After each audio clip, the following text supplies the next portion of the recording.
Does Iowa State really have a chance of going bowling in their first year under new head coach Jimmy Rodgers? We're going to find out.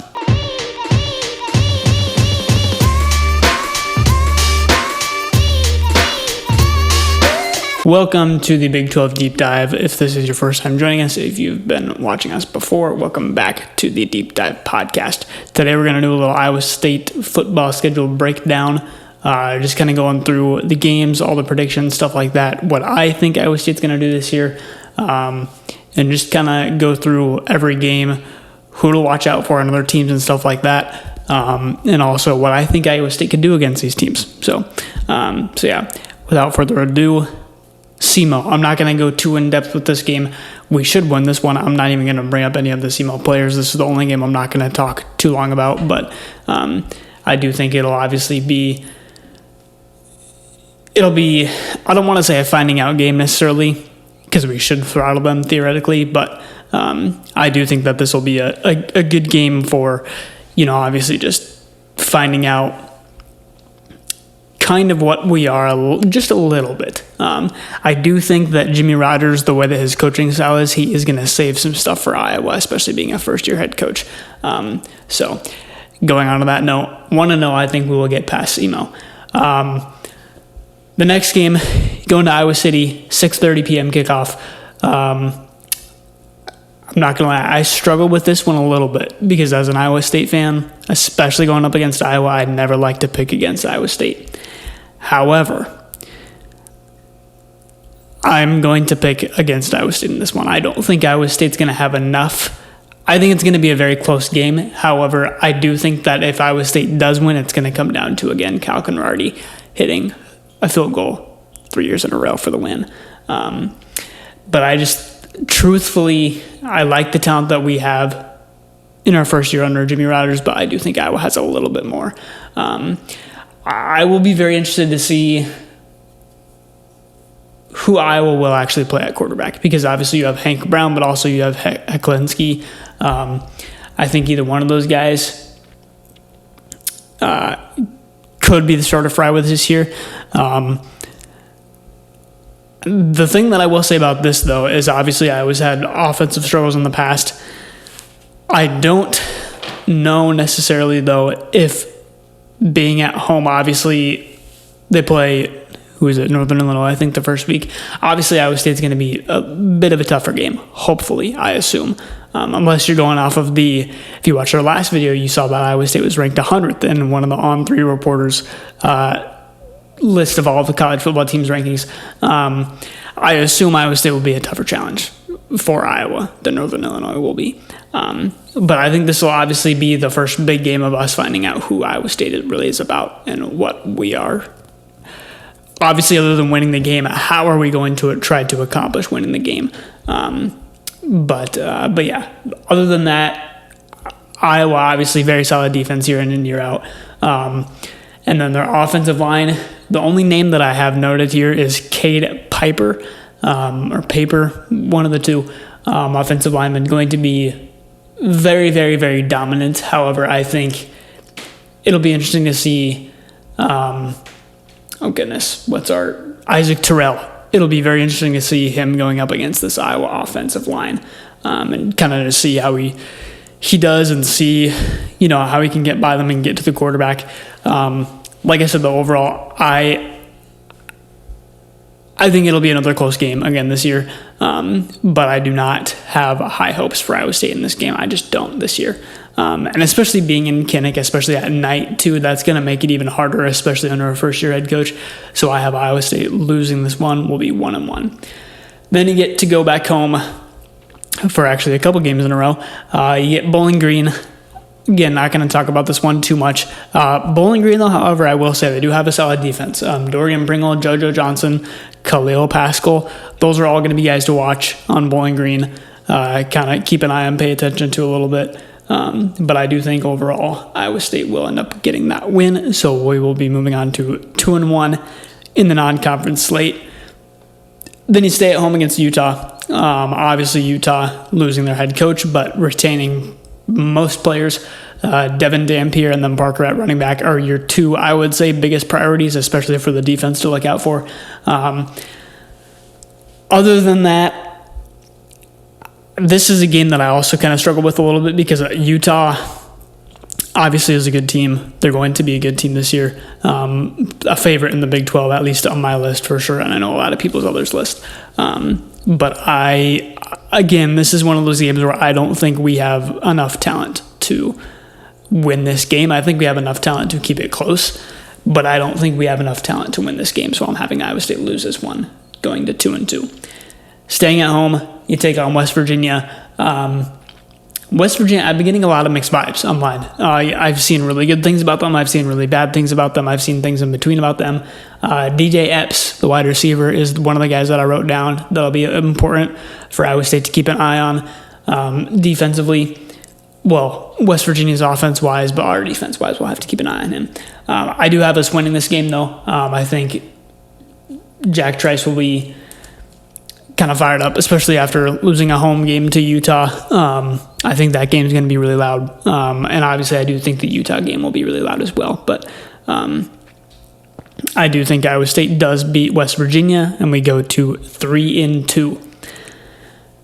The next three games, bear with me here. Speaking of BYU, we will play at BYU after West Virginia. I'm going to be honest, I don't see Iowa State having a chance in this game. I truthfully do not. BYU is going to be one of the best, again, if not the best team in the Big 12. I personally believe that BYU is more talented than Texas Tech this year. I personally believe BYU is going to win the conference this year. Bear Bachmeier, obviously an unbelievable quarterback. Again, just like Utah and Iowa, I don't think Iowa State has enough talent to compete with BYU's roster and the way that they play. And obviously, Kalani Sitake, great coach. Wish Penn State would have taken him instead of Matt Campbell, but we're past that. But no, I do not think Iowa State, again, has enough talent on their roster to be able to beat BYU, especially at BYU. If this is a home game, might be a little bit different. However, BYU did beat Iowa State at Iowa State last year, as well. Probably remember. But yeah, so I have Iowa State now at 3-3, losing at BYU. The next game is at Arizona. I think Arizona is going to be a much improved team this year again. Obviously, last year they did really good except for the game against us. I think we beat them. It was like 38-7 or 45-7, one of the two. Noah Fafita, I think he's going to. Last year, I don't know what his deal was. I think he's going to be very much improved this year again. And then I also wrote down Javion Cole. He's a cornerback on Arizona. One of their star players. I think he will be. Jalen Raynor is going to have to know where Cole is at on the field at all times. But I do have us losing this game again. I think away games, a lot of our away games, especially the three that we have played by this point, are going to be very, very tough. Very, very, very, very, very tough. But I do have us losing this one, so 3-4 for the season now. Then you come back home to play Oklahoma State. And this game's going to be interesting because you have Iowa State, who's a bunch of players from Washington State, and North Texas, or Oklahoma State, who's a bunch of players from North Texas. North Texas and Washington State played last year. North Texas throttled Washington State, which is why I have Iowa State losing another game, so 3 in a row, to go 3-5. Obviously, Drew Mestemaker, I think he's going to have a breakout season. Obviously, again, last year he obviously did as well. And then Caleb Hawkins, I assume, will be the starting running back for Oklahoma State. Don't know that for sure, but I would imagine that will be the starting running back for Oklahoma State. But this is, again, I don't think Iowa State has enough firepower. I think Oklahoma State is going to be a very sneaky team this year in the Big 12. And when I say sneaky, I mean I think they're going to finish top 5, top 4 in the conference. They will be a very, very good team this year, I believe.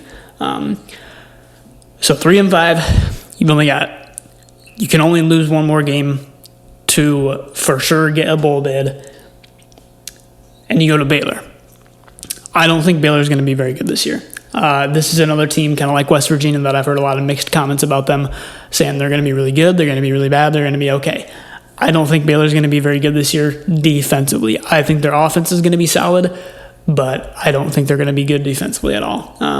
Obviously, DJ Ladugwe coming from Florida to Baylor to start at quarterback. He's a very talented quarterback, but I also do think that we do have the capability to shut him down. So yeah, Waco with the win, 4-5. Then you come back home to take on Cincinnati. Iowa State fans have at least I do, have nightmares about going to Cincinnati last year, because that was the game where it seemed like it all kind of fell apart for the rest of the season. Cincinnati, I was very high on Cincinnati last year. If you go back and watch one of my older videos from last season, you know that I was very high on Cincinnati. After they played us, even, I was like, this team should be ranked. Or before they even played us, I was like, Cincinnati is a very good team. I do think we get revenge on them, though, 5-5. They lost a lot of players. Obviously, Sorsby, with that whole situation, well, I guess transferred to Texas Tech, and then that whole situation with him getting kicked off the team for the gambling thing. But no, I don't think Cincinnati is going to be a very good team this year. I think they're going to be bottom tier of the Big 12. Last year, I was calling them a dark horse contender. This year, not even close. I don't think Cincinnati has much of a chance. So you move to 5-5. Then you go back on the road for the last time in regular season to play UCF. UCF is another team that I think UCF's been a weird team in the Big 12, I feel like, because they've shown signs of being good, but they've never actually been good. And I think that statement will remain true this year as well. Obviously, they brought in James Madison quarterback Alonzo Barnett III. But other than that, and even him, I don't see them making much noise this year. And I do have Iowa State getting out of UCF, out of Orlando, with another win to make it 6 wins, which means that they would go to a bowl game. Your last game, Kansas State at home. Obviously, Avery Johnson back for his last year, I believe. And then Joe Jackson is also the running back who I wrote down because I think he's very, very talented running back. Obviously, by this time, we'll know kind of what Iowa State is. The team will know themselves a lot more, obviously. And with it being a home game and a rivalry game, I don't see Iowa State losing this one. So I think Iowa State goes 7-5, and then possibly to your, Liberty Bowl, possibly that. More than likely the Liberty Bowl, I would say. Or the Camping World, I think, is another one, but I think that's usually for like 8 or 9 win teams, something like that. Obviously, if the Big 12 has a bid, no one else is in the bowl game, then obviously Iowa State would be in it. But yeah, I truly think Iowa State will go 7-5 this year. They definitely have some challenging games, and I think a lot of these games too can definitely be flip games as well. And I think a lot of their losses are going to be very close, like one-score games. Like Arizona, I think, is going to be a one-score game. Oklahoma State, I think, is going to be another one-score game. Obviously, Iowa. I don't think Utah is going to be a one-score game. I don't think BYU is going to be a one-score game. Some of those games is just like BYU and Utah are, I think, a lot better roster-wise than Iowa State is, especially. I don't know, Utah is also having a first-year head coach, but with him being in the system already and them retaining a lot of players, I don't see them having much of a drop-off at all from where they were last year. So yeah, 7-5, that's my prediction for the Iowa State Cyclones this year in football. And to finish off this episode, we have a little schedule change for Iowa State, which these 4 things, I guess, one of them stands out to me the most, and I'm going to say it the last. The Cyhawk series is advanced through 2031. Obviously, as an Iowan, I'm very excited to see that. I hope that it never stops. I can't see of a financial reason for the school why they would not want to continue this game, to be completely honest. But for the fans, for the state of Iowa, I think it's a great thing. I hope that it never stops, personally. Then we have the next schedule change we have was the Tulane game. So they moved them ahead. So it'll be the first game for Iowa State in 2027 and 2028. It'll be a home and away against Tulane. The first year will be in Ames, and then the second year will be in New Orleans. I think it's New Orleans is where Tulane is.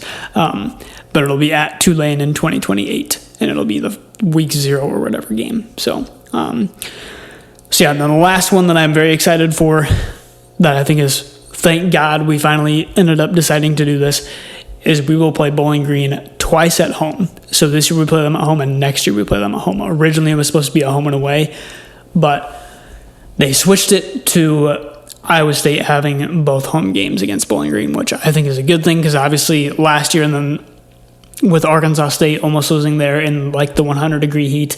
And then obviously a few years ago we lost at Ohio 10-7 or whatever that was. I think it was 10-7.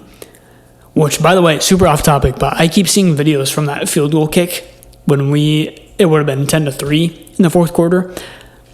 I swear that thing went in. I swear it went in. Even the commentators were shocked that they said it was no good, but I don't know. Can't go back in time now. So, but yeah, Iowa State getting both home games against Bowling Green. Personally, I think that's a really good thing. You get home crowd advantage. Obviously, I can see where this could technically be a bad thing for the team because you don't get to go into a different environment, but also at the same time, it's like it's early in the year. You need those home games, and you need the time to play against competition in front of your home crowd as well. So yeah, but that is it for this video. We will be back soon ranking or going through all the Big 12 teams quicker than this, of course. But yeah, we will still go through them and just kind of my predictions, see where I think things are going to land this year, and all that. So yeah, that is it for this episode. We'll see you guys in the next one. Peace out.